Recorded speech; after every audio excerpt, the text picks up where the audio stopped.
सदर तेलंगाना जागृति कलवा कुंटला कवितानी जन्म बाटा यात्रा के तहत वनापर्ती और कोत्तागुड़म के मुख्तलिफ इलाकों का दौरा किया और हैंडलूम वर्कर्स, मुकामी अवाम और तालाब की मुतासरा खानदानों के मसाइल का तफसीली जायजा लिया।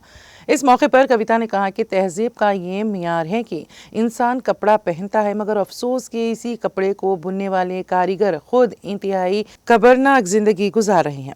सिर्फ तेलंगाना ही नहीं बल्कि पूरे हिंदुस्तान में उनकी हालत तशवीशनाक है। तेलंगाना रियासत के क़याम के बाद केसीआर ने उन्हें पेंशन और धागा पर सब्सिडी फराहम की थी, मगर कांग्रेस हुकूमत के आने के बाद ये सब्सिडी रोक दी गई।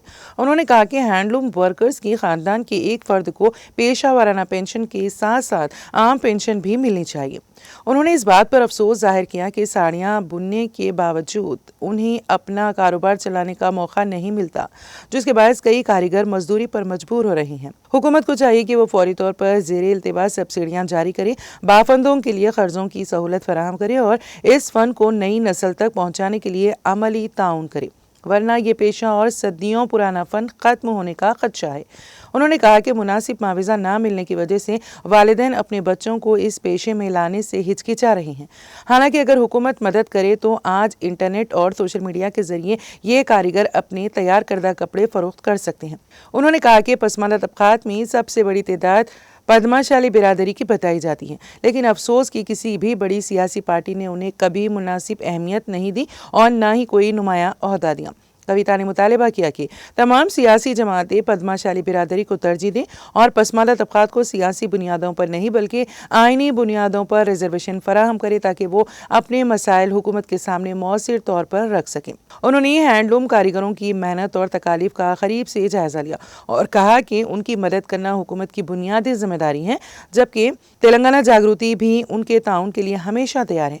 कलवा कुंटला कविता ने कहा कि नाया पल्ली शंकर समुद्रम रिजर्वायर का दौरा किया और वहां के बेघर खानदानों से मुलाकात की। उन्होंने कहा कि 12 साल गुजरने के बावजूद रिजर्वायर के मुतासरीन को नजरअंदाज किया जा रहा है। उनका मुतालबा था कि मुतासरा खानदानों को प्लाटों के करीब ही उनके घर तामीर किए जाएं। माजी में जिन 30 ta 40 अफराद के नाम फहरिस्त में शमूलियत से गए थे उन्हें फहरिस्त में शामिल किया जाए और जो लोग आज भी बेघर हैं उनके साथ इंसाफ किया जाए। उन्होंने कहा कि उस वक्त जो बच्चे 18 साल के नहीं थे अब 18 साल की उम्र को अबूर कर चुके हैं और उन्हें भी हुकूक मिलने चाहिए। जिस तरह मौलाना सागर, मिड मानेर और रंगा नायक सागर के मुतासरीन को इंसाफ मिला, इसी तर्ज पर उन खानदानों को भी डबल बेडरूम मकानात फराहम किए जाएं। कविता ने कहा कि मांगे बगैर माँ भी खाना नहीं देती, इसी तरह हुकूमत से भी हक मांगना पड़ता है। उन्होंने शिकवा किया कि कई लीडर्स आकर वादे करते रहे मगर अमल ना हुआ, लेकिन बतौर खातून कायद वो यकीन दिलाती हैं कि वो उनके लिए इंसाफ की जदोजहद जारी रखेंगी हत्ता कि वो इस वक्त इख्तिदार में नहीं है। उन्होंने कहा कि अगर अवाम उनके साथ खड़े हों तो वो हर तरह की लड़ाई लड़कर मुतासरीन का हक दिलाएंगी।